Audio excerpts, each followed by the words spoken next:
Good day, everyone. I am Jeremias Dukay. I will discuss my topic, which is theorem in 4.2.6. So, good day, everyone. I am Jeremias Dukay. I'm here to discuss the theorem 4.2.6. So, in theorem 4.2.6, let this notation A be a finite cyclic group of order n. So then our notation A is equals to this set containing e to the power of 2 until a to the power of n minus 1. So in sa proving by corollary 4.1.14, so sa corollary 4.1.14, this is my first report sana. So this one, di ba our 4.1.14, our notation A is equal to this notation.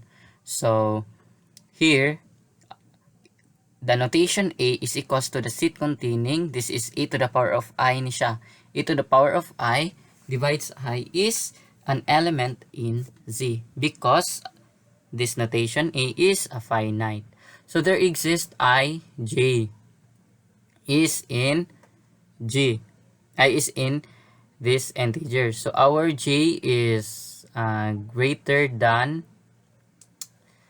our J dapat kay malaki sa I.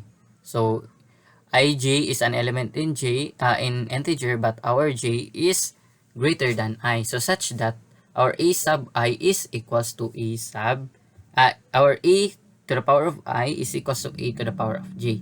So thus our A to the power of J minus 1 is equals to A. This is equals wait lang. This is equal okay. This is equal to E. Ay, wait. This is equal to E. And G minus I is positive. So this one, di ba? Itong G minus I dapat siya positive. So dapat daw itong J at yung A to the power of J minus I, itong J minus I dapat positive siya. So for example, our J is 2, then our I is 1. So J minus 2 minus 1, that is 1. So we let M be the smallest positive integer. So di ba itong J minus I, if we minus the J minus I, dapat positive integer siya. So we let this J minus I as M be the smallest positive integer such that, so ang nangyari dito is A to the power of M is equals to A. So then for all integer ij such that 0 is such that our I is greater than or equal to 0 or less than J, or our J is less than M. So or our e to the power of I ni siya. Our a, tama ba? A to the power of I. Let me see. Wait lang. So our basta a to the power of is not equal to a to the power of j. Otherwise, our a to the z minus I is not equal is equal to a for some I is greater than or equal to 0 or g is less than m. So here, then let m so which contradicts, so merong contradictions, the contradiction which is the minimality of m. So hence the element of the tawag nito, the element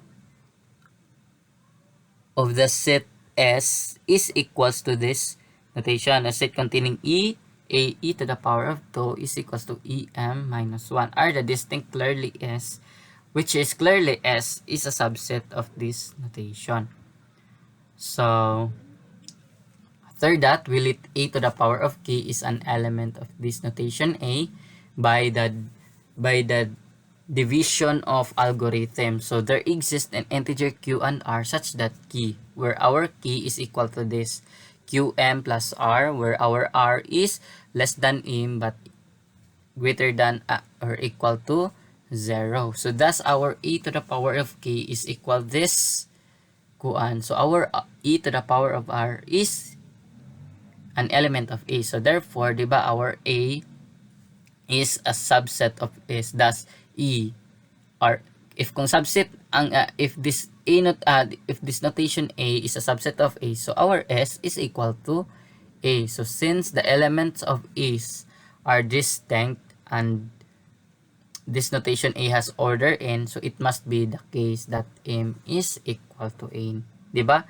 O if since the element is in s is distinct of this a has order n, so our m is equal to n. So hope you can understand what I'm discussing today, and thank you. So then we'll let a to the power of k is an element of this notation a. Maglet daw tayo ng element. So this is the we let, so a to the power of k. So by division of algorithm, there exists an integer q and r such that our k is equal to this qm plus r, where our r is such that our r, which is our r is less than m or greater than or equal to 0. So thus our e to the power of k is equals to this a to the power of qm plus r, or equal to a to the power of m. Equal lang sila ha, m time to the power of q times a to the power of r. So equal pa rin siya dito e times e to the power of r, or e to the power of r is an element of is. So therefore, di ba dito, e to the power of r, pinalitan lang ito, is an element of is, dito is an element of a. So therefore, this notation a is a subset of is. So thus s is equals to this. So since the element of is are distinct and e has order n, it must be the case that m is equals to n. Di ba kay kanina na yung m which ay yung, di ba yung n yung nauna ay yung n yung kuan gi-prove natin yung si m at saka si n are equal. So thank you. This is my second report and hope you understand what I'm discussing to you.